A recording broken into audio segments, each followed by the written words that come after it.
14h30, l'invité du 20h BFM TV Week-end, c'est Agnès Buzyn. Bonsoir Agnès Buzyn, ancienne ministre de la Santé. On va parler ensemble des objectifs d'économie dans le domaine de la santé. Le Premier ministre a demandé plus de 5 milliards d'économies et aujourd'hui, la ministre de la Santé et du Travail, Catherine Vautrin, a détaillé ses pistes. On va donc en parler ensemble. Pour m'accompagner sur ce plateau, Aurore Malval, bonsoir, rédactrice en chef du site du magazine Marianne. Nous serons également en direct avec Frédéric Bizard, économiste et spécialiste de la santé et professeur à l'ESCP, ainsi que Frédéric Pinf, vice-président du collectif Santé en danger, médecin généraliste en Normandie.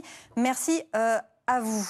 Agnès Buzyn, je vais commencer par une des mesures emblématiques, la volonté de durcir les arrêts maladie en limitant le tout premier arrêt de maladie à 15 jours en médecine de ville.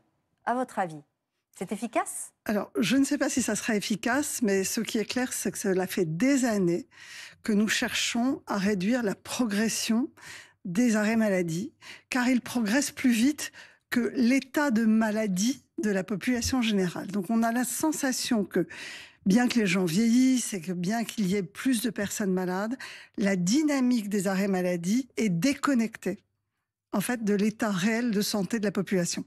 Donc il y a absolument besoin de freiner aujourd'hui cette progression qui est absolument incroyable depuis une dizaine d'années. Donc je comprends que ce soit une piste d'économie réelle. Est-ce que limiter à 15 jours va être utile ? Probablement, parce que ce qu'a découvert l'assurance maladie, c'est que la progression concerne essentiellement des gens qui n'ont pas de maladie chronique, c'est-à-dire des gens qui ont des maladies courantes. Et or, il n'y a pas une grande épidémie de grippe, on est loin de l'épidémie de Covid qui justifie des arrêts maladie. Et donc, probablement, il y a une facilité à prescrire aujourd'hui des arrêts maladie. Et peut-être ces arrêts maladie sont-ils trop longs. Et donc, ça peut être une piste pour améliorer la situation. Alors, il y a plusieurs mots que j'aimerais relever dans ce que vous dites. Tout d'abord, depuis le Covid, on sait effectivement que les arrêts maladie ont beaucoup augmenté depuis le Covid parce qu'on est dans une population aussi qui a été fragilisée, qui est fragilisée aussi dans son rapport au travail. Mais ce qui est un peu embêtant dans cette mesure, c'est que ça fait peser une espèce de soupçon sur la personne qui est malade, qui se plaindrait trop, ou une espèce de soupçon finalement sur le médecin qui ferait trop d'arrêts pour faire plaisir, ce qu'on appelle des arrêts de complaisance. Absolument. C'est ce qui est terrible dans les économies, dans la santé, et notamment dans les outils que nous avons pour réduire les dépenses de santé, c'est que nous avons des outils très macroscopiques. C'est ce qu'on appelle le rabot, c'est-à-dire qu'on essaye de trouver des grands postes de défense et de dépenses et de les réduire. Et quand on fait ça, malheureusement, on est peu discriminant, c'est-à-dire qu'on va toucher aussi bien, malheureusement, des gens qui sont malades et des médecins qui prescrivent tout à fait à juste titre des arrêts maladie, que des gens qui en abusent ou des médecins qui ont une facilité à en prescrire. Et donc, on sait que le spectre est large et ces outils de régulation, malheureusement, vont toucher aussi bien les gens qui sont vertueux que les gens qui, malheureusement, abusent du système. C'est pour ça qu'il faut trouver aujourd'hui des moyens d'être plus discriminants sur les gens qui profitent éventuellement du système en opportunité. Vous auriez des idées ? Alors j'ai beaucoup travaillé sur les arrêts maladie. Ce qui m'a frappé quand je travaillais sur les dépenses d'indemnité journalière, c'est qu'en fait, il y a à peu près autant de régimes d'indemnité journalière que de régimes de retraite. Et selon que vous êtes salarié, que vous êtes indépendant, que vous travaillez, que vous avez une profession libérale, en fait, vous n'avez pas du tout les mêmes droits. Et moi, je trouve que déjà la première réforme, ça serait que tous les Français bénéficient du même taux de remboursement, du même nombre de jours de carence éventuels, selon qu'on est fonctionnaire, salarié du privé, indépendant. Aujourd'hui, ça n'est pas le cas du tout. Et quand vous êtes indépendant, votre régime est beaucoup moins favorable qu'un régime d'un salarié dont l'entreprise va en partie régler les jours de carence. Frédéric Pinf, je le rappelle, vous êtes médecin généraliste en Normandie, vice-président du collectif Santé en danger. Merci d'être en direct. Vous en pensez quoi de cette mesure, on va dire, emblématique de durcir les arrêts maladie en limitant le tout premier arrêt de travail à 15 jours en médecine de ville? Vous le prenez personnellement? Alors oui, je le prends personnellement. Ce qui est embêtant, on n'est pas du tout sûr de l'efficacité. Je veux bien entendre que ça soit déconnecté, qu'il y ait un sentiment que ça soit déconnecté de l'état réel de la maladie des Français. Mais ce qu'il faut voir aussi, il faudrait peut-être s'attaquer aux causes et pourquoi on en est arrivé là. effectivement, il y a peut-être des arrêts qui sont trop longs, mais on va prendre un exemple tout simple, les troubles musculo-squelettiques. Il y a une vingtaine d'années, moi, quand je me suis installé, il y a plus de 20 ans, en fait, on avait accès à des moyens d'imagerie, aux rhumatologues très rapidement. Maintenant, le problème, c'est que les délais d'imagerie sont très très longs, les délais d'accès aux spécialistes sont très très longs, et pendant ce temps-là, les patients ne peuvent pas être traités. Et donc, en fait, ça, de facto, ça prolonge leurs arrêts de travail. Donc, typiquement, je pense que là aussi, c'est une cause. C'est qu'en fait, il y a des causes qui sont indépendantes du médecin et que nous, on n'a pas la solution, en fait. On est bien obligé, on ne peut pas remettre les gens au travail si leur épaule ou leur coude ou leur genou n'a pas été soigné.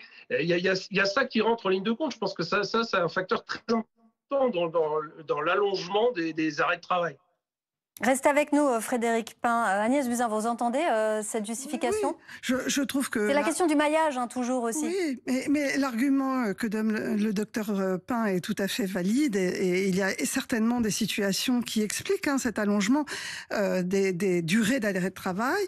Il y a aussi quand même, et nous le savons tous, et je pense que le docteur Pin le sait aussi, des confrères, parce que je suis médecin aussi, qui prescrivent assez facilement parce que ça leur permet aussi de ne pas être en négociation avec des patients qui sont aussi de plus en plus agressifs et qui vous disent en face, mais si vous ne me prescrivez pas un arrêt de travail, moi je vais faire une téléconsultation ou bien aller voir votre confrère, etc. Donc en fait, tous les cas de figure existent, et ce que raconte M. Pin, évidemment, et c'est cette difficulté-là, c'est-à-dire d'essayer de ne pas punir ceux qui doivent réellement être en arrêt, mais aussi d'éviter des abus qui existent aussi. Effectivement, aujourd'hui, en tout cas, quand les Français sont régulièrement interrogés, 9 Français sur 10 disent qu'ils ont rencontré des problèmes dans leur accès aux soins. Donc, on sent que cette question, elle est très douloureuse aussi pour les Français. Je voulais vous lire ce que votre collègue, qui a été aussi ministre de la Santé, Aurélien Rousseau, dit. Il dit un ONDAM. Donc, l'ONDAM, c'est l'objectif national de dépenses de l'assurance maladie. Un ONDAM inférieur à 2%. Je ne peux pas croire que la ministre défende cela. Donc, il parle de Madame Vautrin. Ce serait un désastre pour la santé en ville comme à l'hôpital. Si quelqu'un à Bercy ou à Matignon croit ce chiffre crédible, c'est très inquiétant. Est-ce que vous êtes d'accord? Non, pas du tout. Je ne suis pas du tout d'accord, mais je voudrais expliquer pourquoi. Allez-y. Il faut que les Français le comprennent, et peut-être nos collègues aussi, parce que je crois qu'avant d'avoir été ministre, j'étais médecin et je n'avais pas cette vision macroscopique du système. Nous dépensons chaque année à peu près 12% de notre PIB, de notre richesse nationale, pour la santé. Nous sommes le 3e pays au monde en termes de dépenses de santé. Il n'y a que 2 pays au monde qui dépensent plus que nous. Ce sont l'Allemagne et les États-Unis. La moyenne des pays de l'OCDE, c'est 9,9%. Donc nous dépensons beaucoup plus que la moyenne des pays les plus riches de la planète. Et nous augmentons ces dépenses de l'ordre de 3% par an, voire 4%. Nos besoins liés au vieillissement seraient de 3 à 4% par an. Ça veut dire que dans 10 ans, à ce rythme-là, nous dépenserons 20% de notre richesse nationale pour la santé. C'est un choix politique que nous devons faire tous en tant que citoyens. Est-ce que nous mettons l'argent dans la santé? Est-ce que nous la mettons dans la défense, dans l'éducation, dans la justice? Mais en fait, est-ce qu'on peut se le permettre? 20% du PIB dans la santé à échéance de quelques années, à force d'augmenter chaque année. Donc, on a 2 choix. Soit on contraint les dépenses pour se retrouver dans la moyenne des pays de l'OCDE, 9-10%. Enfin, en tous les cas, ne pas augmenter aussi vite que ça augmente actuellement. Soit nous sommes plus riches, nous produisons plus, nous travaillons globalement plus et notre PIB augmente. Moi, je crois aujourd'hui que nous ne pouvons plus nous permettre d'avoir sur le long terme des dépenses de santé qui augmentent plus vite que la richesse nationale, parce que ça veut dire moins d'argent pour d'autres secteurs. Là où ça interroge, c'est que vous nous dites qu'on fait partie des pays qui dépensent le plus pour notre santé. J'ai envie de vous dire, ça se voit pas. Ça se voit pas dans nos hôpitaux. Ça se voit pas spécialement dans les EHPAD, ça se voit pas aux urgences. Quand on prend les professions les unes après les autres, ça se voit pas dans le traitement de la santé mentale, qui est le parent pauvre de l'hôpital qui déjà crie famine. Ça ne se voit pas spécialement. Alors, ça ne se voit pas parce qu'on se compare pas souvent. Il se trouve que j'ai travaillé 2 ans à l'Organisation mondiale de la santé, donc j'ai pu voir l'état de santé des populations du monde. On a quand même un allongement de la durée de vie des Français et une durée de vie moyenne des Français qui est très élevée. dans les meilleurs au monde. On a certes beaucoup de gens qui ont des maladies chroniques parce qu'on est très mauvais en prévention, mais quand on est malade, on est bien soigné, donc on vit longtemps. Donc, alors, ça n'est pas tout à fait vrai. Et sur la santé mentale, c'est un problème mondial. Il n'y a pas assez de psychiatres dans le monde. On a une explosion des problèmes de santé mentale partout dans le monde. Et pas depuis seulement le Covid, contrairement à ce qu'on dit souvent, mais depuis le début des années 2000. Alors, est-ce que c'est lié à l'environnement, au changement climatique, à l'alimentation, au stress? Je ne peux pas vous dire, mais en réalité, ces problèmes de santé mentale sont mondiaux. Donc, on n'est pas si mal loti. Là où on est vraiment mauvais, c'est en prévention, avec un nombre de malades chroniques qui atteint aujourd'hui près de 14 millions des Français qui sont en affection longue durée. Et ça, c'est absolument énorme. On va aller voir Frédéric Bizard. Bonsoir, vous êtes économiste spécialiste de la santé. Merci d'être en direct avec nous. Vous avez entendu notre conversation, donc 5 milliards d'économies. Et parmi les pistes, cette mesure emblématique, celle de durcir les arrêts maladie en limitant le premier arrêt de travail à 15 jours de médecine de ville. Vous en pensez quoi? C'est une mesure efficace? Non, mais j'en pense qu'on discute du sexe des anges quand on discute les indemnités journalières. Enfin, il faut vraiment être très très loin de la compréhension et de l'état des lieux de notre système de santé pour penser qu'il suffit de raboter sur les indemnités journalières pour que notre système de santé aille mieux demain. Juste 2 points rapides avant qu'on voit la question des indemnités journalières. J'ai lu l'article dans Le Monde de la ministre de la Santé et je n'ai rien trouvé sur le système de santé. J'ai strictement rien trouvé sur l'avenir du système de santé, sur les réformes à faire pour que notre système de santé sorte de la crise dans laquelle il est aujourd'hui. Vous voyez comment est-ce qu'on développe en effet une politique de prévention qui est absolument vitale dans une société qui vieillit comme elle n'a jamais vieilli et qui vieillit en mauvaise santé. Comment on fait pour organiser les parcours de soins des patients chroniques, puisque c'est principalement de la pathologie chronique aujourd'hui et ça ne se soigne pas sur le plan du modèle de la même façon que les pathologies aiguës. Vous voyez, comme ça, je peux vous faire une liste de réformes absolument indispensables. Donc ça, on met de côté, on n'en parle pas. Concernant le budget, Madame la ministre est concentrée sur le bout de son nez de 2026, sur les 5,5 milliards. Mais vous pouvez toujours faire les 5,5 milliards d'économies. Pourquoi est-ce qu'ils sont nécessaires? Parce qu'en effet, si vous voulez que la part des dépenses de santé n'augmente pas dans le PIB en valeur nominale allant être à peu près de 2%, donc on limite à 2%. Mais c'est pas ça le sujet. Le sujet, c'est de rétablir la trajectoire budgétaire à 3 à 5 ans pour sortir de l'impasse dans laquelle on est sur le plan budgétaire avec 15 milliards de déficit structurel juste pour la branche santé qui menace la viabilité de toute la sécurité sociale puisqu'on va avoir des déficits entre 20 et 25 milliards structurels à partir de l'année prochaine et ce n'est pas tenable. Donc Frédéric Bizard, vous proposez quoi? Très concrètement, vous seriez aux manettes, vous proposeriez quoi? D'abord, je propose, puisque j'ai travaillé sur la réforme du système de santé, ça a été un système de santé qui développe une politique de prévention. Tout est prêt pour le faire. Des contrats thérapeutiques pour les patients de façon à ce qu'il y ait un vrai suivi et qu'on décloisonne à partir de création de territoires de santé uniques. C'est-à-dire que vous sortez du cloisonnement hôpital-ville de façon à avoir un suivi à partir du patient. Il faut faire comme on a fait pour le travail, un compte personnel de prévention, comme on a un compte personnel de formation. Mais la réforme, elle est là, elle est prête. D'accord? Elle a d'ailleurs été présentée à Madame la ministre. Et ça ne l'intéresse pas. Ensuite, sur le plan budgétaire, je le rappelle, parce que là, il y a une urgence. C'est de rétablir la trajectoire budgétaire à 3 à 5 ans. Sinon, la sécurité sociale est menacée. Parce que la sécurité sociale se finance sur les marchés financiers. Et contrairement à l'État, les marchés financiers ne vont pas continuer à financer une sécurité sociale qui n'a pas d'avenir sur le plan de la maîtrise budgétaire. Et donc, du coup, Frédéric Bizard, ce qui a été mis sur la table, que ce soit les franchises médicales ou ce qui touche l'ALD, les affections longue durée ou raccourcir les arrêts maladie, pour vous, c'est des mesurettes qui ne servent à rien? Non mais madame, d'abord ce sont des mesures extrêmement dangereuses parce que si vous prenez les franchises médicales, là qui concernent vraiment les gens les plus défavorisés et les plus malades, Là, vous rentrez dans une spirale qui fait que la France pourrait devenir un pays où les gens ne vont pas se soigner de peur d'avoir à sortir. Et il ne faut pas croire que quand on n'a pas d'argent, parce que la fin de mois se finit le 15 ou le 10 du mois, même si c'est 2 ou 3 euros, eh bien vous n'allez pas à la pharmacie pour aller chercher votre médicament. Donc il faut un petit peu vivre dans la vie réelle. Et notre système de santé, il a été pensé pour protéger les plus faibles sans qu'il y ait le moindre risque de ne pas pouvoir se soigner. Donc là, on remet en cause, et avec les 80 ans de la sécurité sociale, on peut penser que c'est regrettable, ce principe de solidarité élémentaire. On peut dire 100 euros, mais 100 euros, c'est beaucoup quand vous n'avez pas d'argent. D'accord? Donc cette mesure-là, de toute façon, elle est intenable socialement.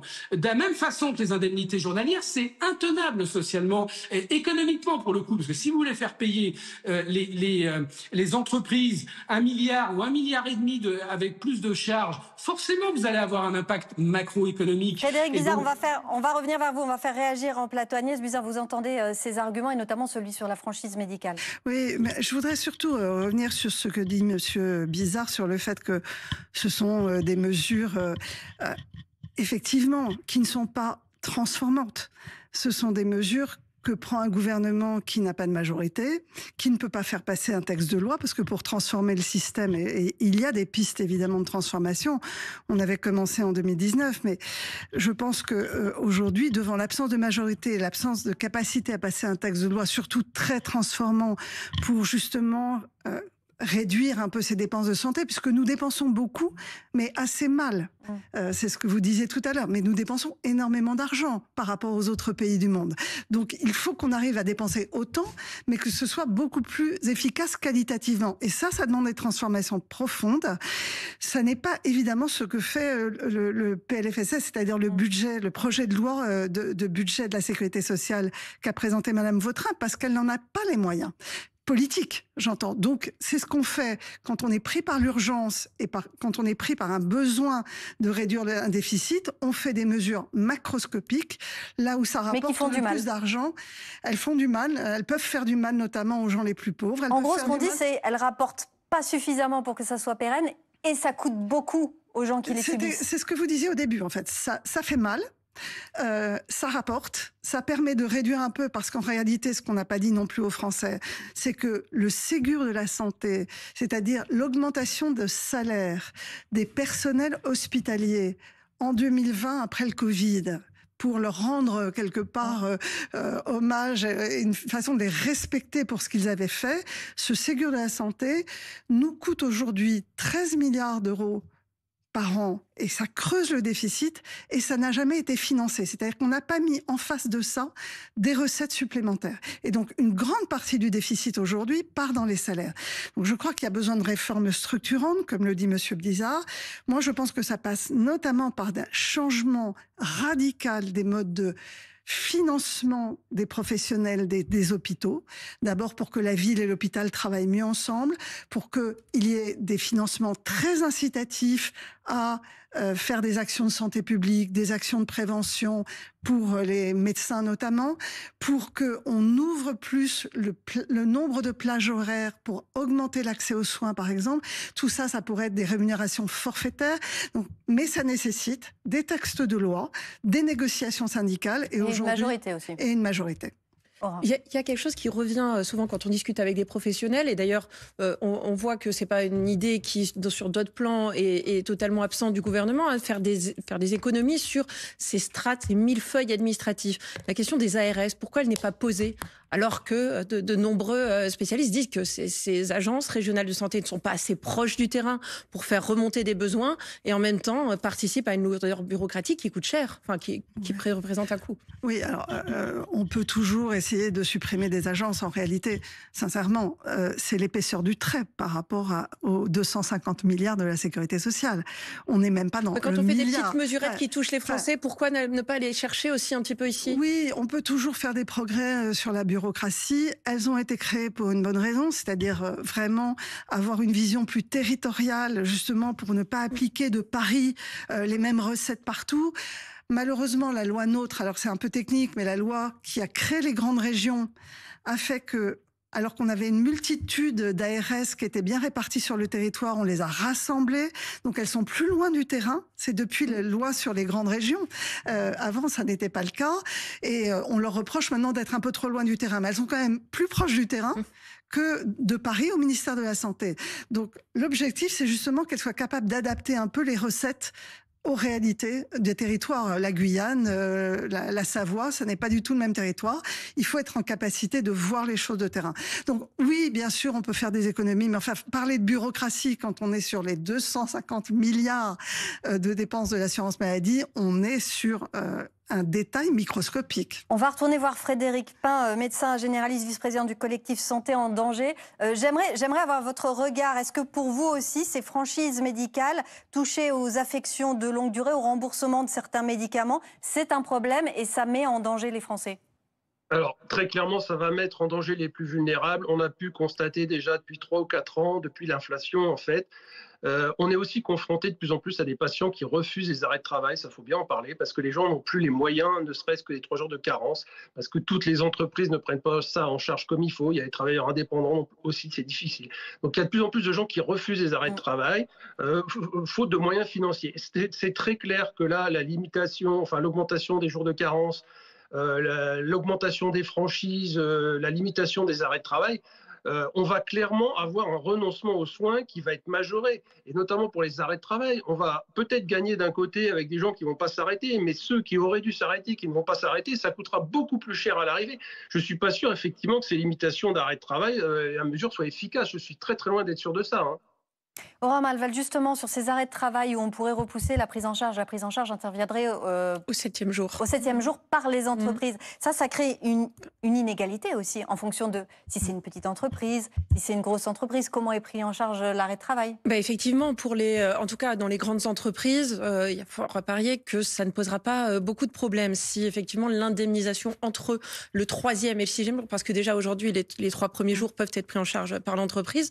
Par contre, pour les PME, ça les inquiète effectivement beaucoup parce que ce sont des petites entreprises qui déjà c'était parfois difficile justement pour la question de ces premiers jours de carence. Donc effectivement, c'est une inégalité. C'est aussi une inégalité par rapport des fois à certains statuts de salariés. Et donc, comme ça vient d'être dit, oui, il y a fort à parier que le premier jour, en tout cas comme c'est le cas aujourd'hui, le premier jour n'est pas pris. Et bien là, ça va s'étendre encore plus. Et c'est un problème. Encore une fois, d'inégalité. Agnès Buzyn, on l'a dit, parmi les pistes à plus long terme, si on voulait vraiment réformer les choses, il y a l'enjeu de la prévention, cancer, diabète, maladie cardiovasculaire, 13 millions de patients, 54 milliards d'euros de dépenses, donc faire plus de prévention. Et il y a aussi, il faut le dire, la piste des fraudes. En 2024, 628 millions de fraudes ont été stoppées. C'était un tiers de plus que l'année précédente. Et la Cour des comptes estime qu'on pourrait viser 1,5 milliard de recouvrement. Là aussi, ça serait finalement, entre guillemets, de l'argent sans douleur. Oui, on peut évidemment miser là-dessus. Si on n'y arrive pas, c'est que c'est très compliqué. Donc ça nécessite des systèmes informatiques très pertinents. La fraude, et je tiens à le rappeler, ne vient pas seulement des assurés sociaux, elle vient aussi des professionnels qui parfois surfacturent, profitent du système, notamment dans le secteur libéral. Et donc en fait, il faut que chacun se sente responsable de la sécurité sociale. C'est notre bien commun. C'est vraiment une de nos plus grandes richesses. Il faut savoir que la sécurité sociale française est emblématique dans le monde. C'est celle qui couvre le mieux les citoyens. De tous les systèmes de sécurité sociale au monde, c'est celle pour laquelle le reste à charge, c'est-à-dire ce qui est déboursé par les citoyens pour payer la santé, est le plus faible au monde. Il est de 7%. Donc nous avons un système extraordinaire. Malheureusement, certains en profitent, vous parlez de la fraude, et donc j'ai envie de dire, soyons tous responsables de cet outil extraordinaire, mais je ne pense pas que la fraude sera suffisamment porteur d'économie, vecteur d'économie, enfin la lutte contre la fraude, pour régler le problème. Vraiment, ce que dit M. Bizarre est vrai, c'est qu'à un moment, il faut remettre à plat le système et faire des réformes structurelles qui nous permettent de dépenser mieux, d'être plus efficient avec tout l'argent que nous mettons, puisque nous, je le rappelle, nous sommes le 3e pays au monde en termes de dépenses de santé. Alors, sur la prévention, je voudrais ajouter quelque chose. J'ai bien lu l'article de Madame Vautrin, et je pense qu'il y a une incompréhension des Français sur la prévention et des élus, notamment des députés, qui passent leur temps à dire il faut plus d'argent pour la prévention dans l'ONDAM, c'est-à-dire dans l'enveloppe allouée à la santé. Or, en réalité, si on veut vraiment toucher les 4 grands déterminants de santé que sont la sédentarité, l'alimentation, le tabac et l'alcool, qui sont vraiment les 4 facteurs de risque, eh bien, il faudrait que cette prévention, elle soit dans toutes les politiques publiques. Ça n'est pas au secteur de la santé, ça n'est pas aux médecins. Il faut qu'elle soit transverse. Il faut qu'elle soit transversale. Il faut des trottoirs où les gens peuvent marcher. Il faut des pistes cyclables. Il faut des transports en commun si on veut que les gens fassent 7000 pas par jour et ne prennent pas leur voiture. Il faut que les entreprises mettent à disposition une alimentation saine dans les cantines. Il faut de l'éducation à la santé à l'école. Et donc, ça n'est pas le système de santé, ce n'est pas l'ONDAM, ça n'est pas la sécurité sociale qui peut faire aujourd'hui de la prévention primaire, c'est-à-dire améliorer notre environnement de vie pour que nous ayons moins de maladies chroniques. Frédéric Pin, vous qui êtes médecin, qui êtes au contact des malades chaque jour, s'il y avait une mesure d'économie à prendre qui vous semble saine, ce serait laquelle ? C'est difficile à dire parce que moi, depuis que je suis installé, j'ai l'impression d'avoir toujours vécu sous le joug des injonctions des ministères et de la CNAM. Et on n'a fait que de faire des économies. Mais faire des économies, c'est sûrement pas... je pense que le problème, c'est sûrement pas en culpabilisant les patients, les médecins, les soignants hospitaliers. Quand j'entends que le déficit, il est dans les salaires, enfin, tout est culpabilisant. Donc ça c'est déjà pas la solution. Ce qu'il faut évidemment faire, c'est la prévention. Mais le problème de la prévention, effectivement, ça doit être transversal. Parce que nous, le problème, c'est qu'on n'a même pas le temps, même si on voulait le faire, on ne peut plus. On est complètement noyé là-dedans. Et en fait, il faut effectivement tout axer sur la prévention, plutôt que sur la punition. Parce que là, nous, on a l'impression à chaque fois d'avoir des mesures punitives. Et en fait, vraiment, c'est tout axé sur la prévention. Et quand on dit la France est un des pays où on dépense le plus en termes de santé et que le ressenti des Français, c'est pas ça. Le ressenti des Français, c'est j'attends des heures aux urgences. Le ressenti des Français, c'est les médicaments, il y a un reste à charge qui peut augmenter. Est-ce que ça, vous l'entendez aussi dans votre cabinet ? De plus en plus, et c'est un facteur d'agressivité. On se retrouve le réceptacle de toute cette agressivité. D'ailleurs, nos secrétaires médicales sont les premières victimes de ça, parce qu'en fait, effectivement, les gens ne trouvent pas les médicaments nécessaires en pharmacie, et donc ils s'en plaignent parce qu'on a prescrit les médicaments, mais le pharmacien n'en a pas, mais ça, on s'en plaint au médecin. Ils attendent aux urgences. Ils s'en plaignent, mais en fait, le système est complètement embolisé de partout. Il y a un problème de nombre. On n'est pas assez nombreux, mais ça, on le dénonce depuis des années. On est de moins en moins nombreux. Et je pense que la vraie inquiétude aussi, c'est que d'entendre en permanence ce discours qui est culpabilisant pour les médecins, pour tous les soignants, c'est pas très attractif. On en perd de plus en plus. Les gens baissent les bras. Merci Frédéric Pin. Agnès Buzyn, vous entendez ce que dit Frédéric Pin qui voit les Français qui les reçoit dans son cabinet, ce désarroi et ce plan d'économie à 5 milliards qui va rajouter du désarroi. Mais bien sûr, et puis vous savez, toute ma famille est médecin, mes enfants, enfin, on travaille tous dans le monde médical, à l'hôpital, donc je sais tout cela évidemment. Je pense que, enfin, c'est pas du tout culpabilisant. Ce que j'ai dit tout à l'heure, c'est pas pour culpabiliser sur le déficit ou les salaires du Ségur, pas du tout.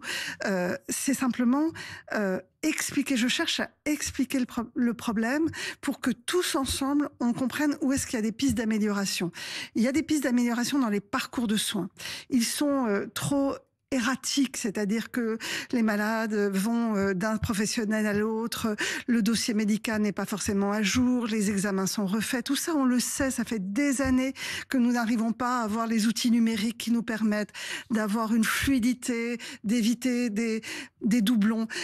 Il y a la façon dont les uns et les autres sont rémunérés. Je pense qu'on pourrait faire mieux. On pourrait très bien rémunérer les médecins, mais en rendant le système plus efficient, pas du tout en faisant des économies. Il y a des disparités aussi dans les rémunérations des professionnels. Elle en parle, Madame Vautrin, dans l'article. Il y a des spécialités qui sont surrémunérées avec l'argent de nos cotisations sociales et des spécialités comme les médecins généralistes ou les pédiatres ou les gériatres qui sont sous-rémunérés.